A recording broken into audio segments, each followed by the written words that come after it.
आज नगरपालिकांच्या निवडणुका होत आहेत. 12पैकी 10 नगरपालिकांच्या जिल्ह्यातल्या निवडणुका आहेत. कसं बघताय, काय निकालाच्या बाबत काय अपेक्षा आहे? सोलापूर जिल्ह्यातल्या जेवढ्या काही नगरपालिकांचे इलेक्शन होत आहेत 2 रद्द झाल्या. अजून लोकशाही जिवंत आहे या माध्यमातून दिसून येते. ज्या काही इलेक्शन चालू आहेत तर एकाच दुसरी सोडली तर सर्व ठिकाणी महाविकास आघाडी किंवा इतर पक्षांचं ज्या विकास आघाड्या झालेल्या आहेत ह्यांचीच सत्ता आलेली आपल्याला दिसून येईल. म्हणजे भाजपचा पराभव होईल. हार्डली 1-2 ठिकाणी निवडून येतील ते. 1 तासापेक्षा जास्त वेळ मगाशी ईव्हीएम मशीन बंद होतं. टेक्निकल प्रॉब्लेम आहे. निवडणूक आयोग 1 तासाचा वेळ वाढवून देते. ते होतच असते त्या गोष्टी, काही एवढं सिरियस घ्यायचे विषय नाहीत ते.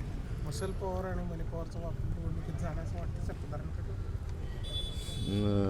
मनी पॉवरचा प्रचंड वापर झालेला आहे विरोधकांकडून. काय फरक पडेल? काय फरक पडेल त्याचा? त्यांच्यावर फरक पडेल, आमच्यावर नाही पडणार. पालकमंत्री म्हणतात की जेलमध्ये जायची का घाई झाली. यांना कोणत्या मूडमध्ये होते तर भाषण करताना त्यांना विचारा आणि काही दिवसात त्याचा रिझल्ट कळलंच. मी त्या दिवशी भाषणातच एकदा सांगून टाकलेला आहे. आणि हा देश सगळ्या गोष्टी बघतोय. हे काय करतात, सत्तेचा वापर करून कसं विरोधी पक्षातल्या लोकांना अडचणीत आणण्याचं काम केलं जातं.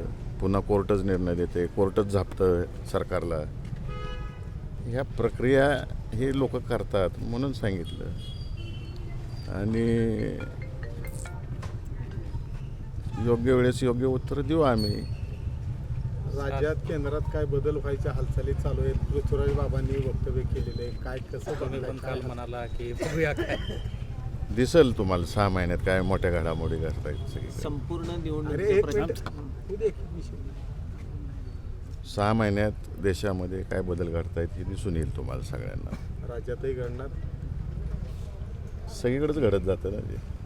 बघा तुम्ही काय काय होतं. उद्यापासून काय भूकंपाची उद्यापासून नाही, म्हणजे नगरपालिका तर होईल. नगरपालिका निकालानंतर काय घडामोडी घडतील का राज्यात? नाही 5-6 महिन्यात होईल सगळं. आता नक्की होणार. नगरपालिकाच्या निवडणुका पुढे ढकलल्या त्याचा काय हे होईल का? काय होणार आहे त्याचं? नाही, आता निकालाबाबत आज कोर्टात तारीख आहे.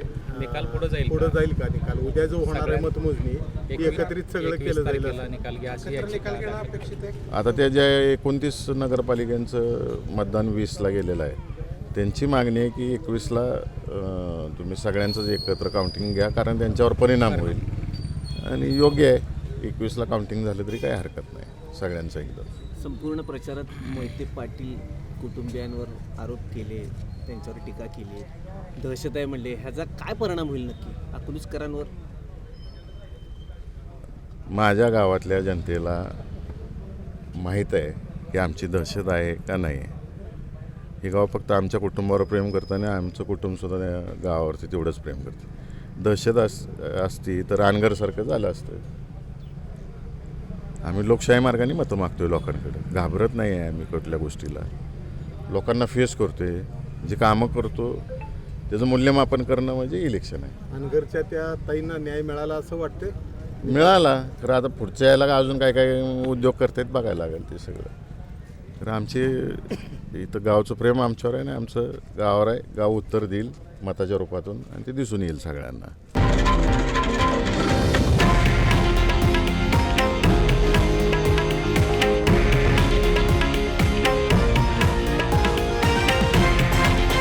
हे आहे देशातील नंबर 1 न्यूज नेटवर्क आणि आपण पाहत आहात TV9 मराठी, एकमेव.